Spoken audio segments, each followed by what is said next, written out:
Today, I'm going to blow your mind with the powerful truths why Moses could not go to the promised land.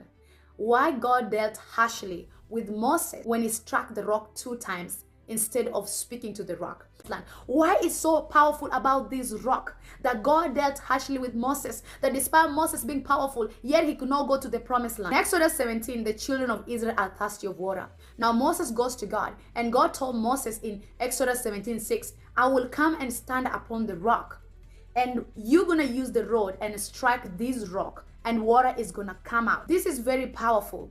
This rod was not ordinary rod. This is the same rod that performed mighty works. You know, in Exodus 4:20, this is when Moses had a shepherd rod. But when he threw it to the ground, when he picked up, it was no longer shepherd rod. It was the rod of God. And that's why God told Moses to strike the rod on the rock and water came out. This is symbolical. Now I'm going to show you why this rock is very powerful. Isaiah 28:16 says, I lay in a Zion for a foundation, a stone, a tried stone, a precious cornerstone, a sure foundation. 1 Peter 2:6 says, behold, I lay in Zion a chief cornerstone, elect precious. Him that believeth on him shall not be confounded. 1 Corinthians 10:4 says, and did all the same spiritual drink, for they drank of the spiritual rock that followed them, and that rock was Christ. In Exodus 17:6, when Moses was striking the rock, it was symbolizing Jesus. John 4:10-14, Jesus was talking to the Samaritan woman at the well. He said,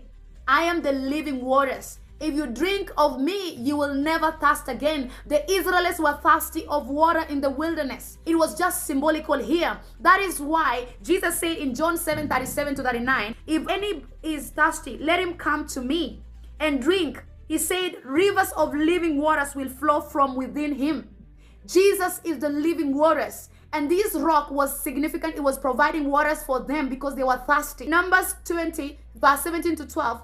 God told Moses to speak to the rock now. And that's why Moses, when he was mad and angry, out of disobedience, out of lack of faith, he struck the rock 2 times. It means why? It means he was striking Jesus 2 times.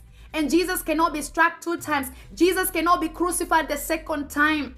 Jesus cannot die again. In Hebrews, it says Jesus atoned for our sins once and for all. When you get saved and you sin again, Jesus doesn't go to the cross again.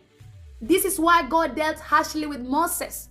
This is why Moses could not go to the promised land because of disobedience, because this was symbolical, and that's why God dealt with him harshly. God told Moses to speak to the rock the second time, not to smite the rock again.